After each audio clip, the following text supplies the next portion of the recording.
All right, coaching. So, do you want to go into coaching? Are you looking for a coach on the other side? That's a conversation we're about to have, given the fact that the International Coach Federation will be having an event coming up. But allow me to introduce the lady that will be having this conversation with us. She's called Jackie Wasike-Sihanya. She is a life coach by profession, but she's also the secretary to the ICF, that is the International Coach Federation Kenya chapter. Jackie, it's so good to have you with us here this morning. Thank you. I was just telling Jackie, I love her hair. The natural hair you're wearing, it is fantastic. Thank you. So you're a life coach by profession. Yes. Let's begin from there. What does it take for one to be a life coach? Do I have to study it in school? Do I have to go through a certain course? Take me through that. Okay, as coaching stands today, there are really no universities or schools per se. Mm-hmm. So a lot of coaching is provided by specialist coaching schools. Mm-hmm. In Kenya, for example, we have currently 3 coaching schools. Mm-hmm. I myself attended a school in the US. I was trained online because that was back in 2010. And usually you need to have a minimum of 60 hours of training in order to be accepted as a trained coach by the International Coach Federation. Mm-hmm. Yes. So what does a life coach do? What's like your day-to-day itinerary looking like? What does a life coach do? Okay, so as a life coach, I basically have conversations with people that help them to improve their lives in several ways. And because of the way coaching works, the agenda is actually created by the client. So people will seek me out when they are struggling perhaps with performance at work or performance at home, or they feel overwhelmed for one reason or another, or they are making a transition. Maybe they have been promoted and they are having maybe some struggles dealing with the promotion. Sometimes it's about handling money. Sometimes it's family issues. It could be with young people just trying to settle down, to build their resilience, to find answers to life. So people come with all sorts of issues.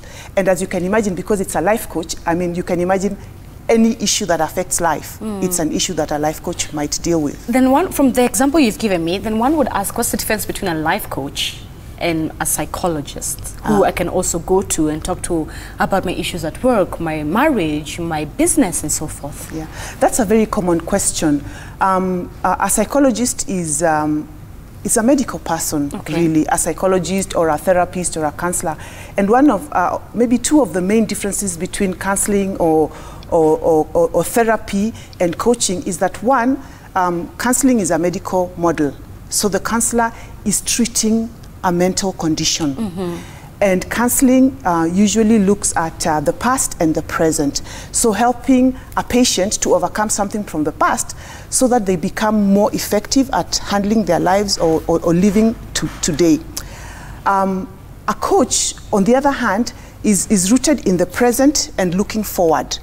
And a coach does not handle mental issues. So the coach's assumption is that the patient, or not the patient, the coachee or the client is okay to function. And the relationship between the coach and the coachee is a short-term relationship to help the coachee overcome something specific or build a specific skill or expand their perception or their viewpoint of a certain issue so that they can build their potential. Mm-hmm. Yes. All right, let's take a look at what do I need to look for? What does one need to look for when they are looking for a life coach? What are some of those qualities that you'd say, you know what, this makes a good life coach, this is the red flag, this is okay, you know, this is an excellent life coach? Yes. Okay, before I answer that question, I just want to say that life coaching or being a life coach is just one kind of coaching that people do. So when you look at the International Coach Federation, there are different, people can specialize in different types of coaching. So some people are life coaches like I am. You have got people who specialize in being executive coaches.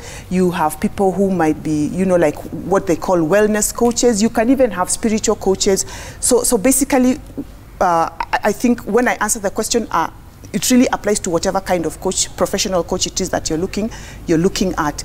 So first of all, one of the reasons why the International Coach Federation exists is so that they can, you know, advance the practice of professional coaching, and therefore they set standards and they give certifications and credentials to coaches.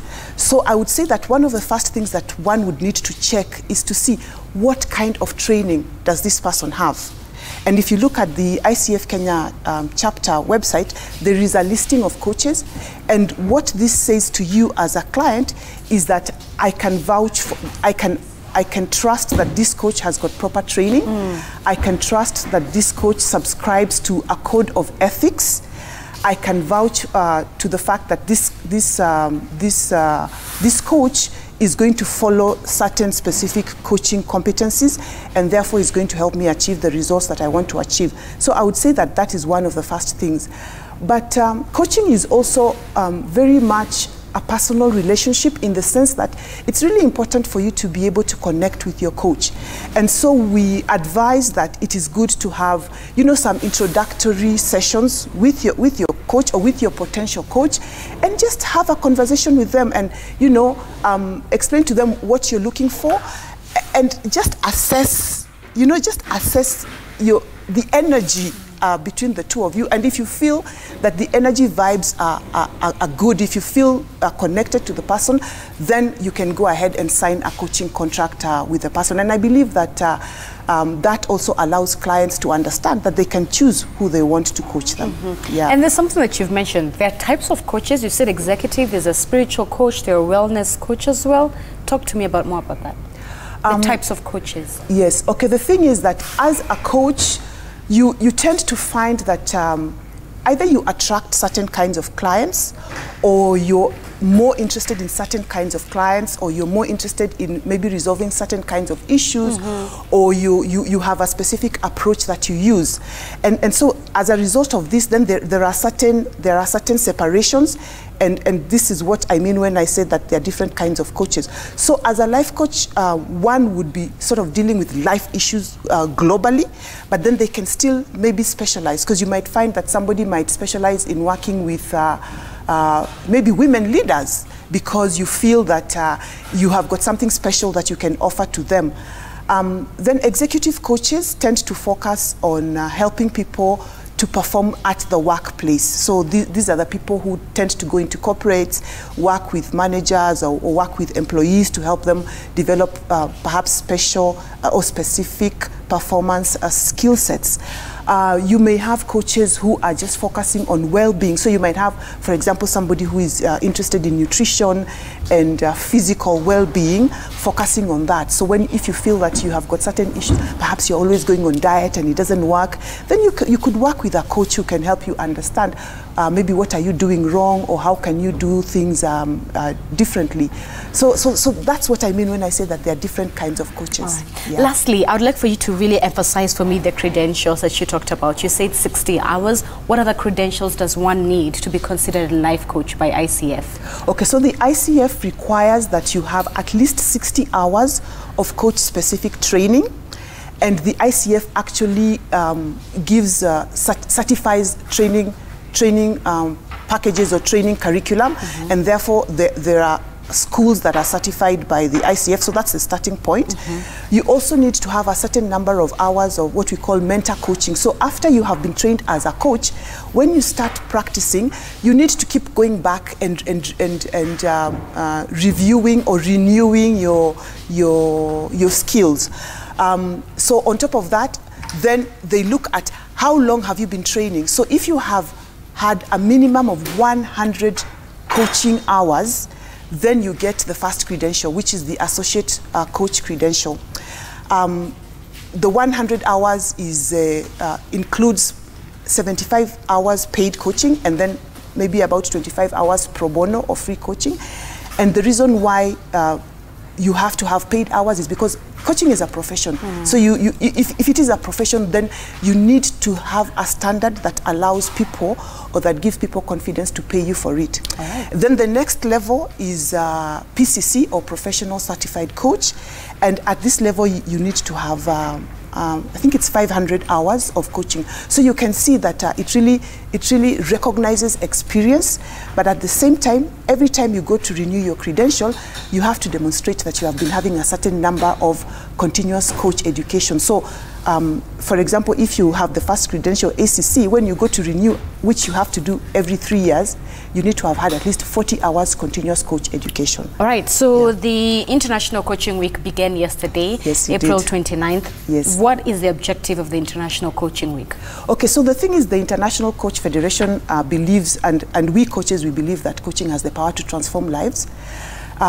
Yet coaching is still a very young profession. It only came to being like in the 80s. So, you know, we are talking about 30 years. We are still building a body of knowledge. We are still building awareness. So this week is actually dedicated to building awareness for coaching. And one of the main things that we do is we get people to experience coaching free of charge. So what the ICF Kenya chapter has done this week, it has organized a number of activities. Like this morning, there's going to be a few coaches going to Tangaza College. They're going to meet some people who are interested in coaching. They're going to have coaching clinics. So you get 10-15 minutes to experience what coaching is.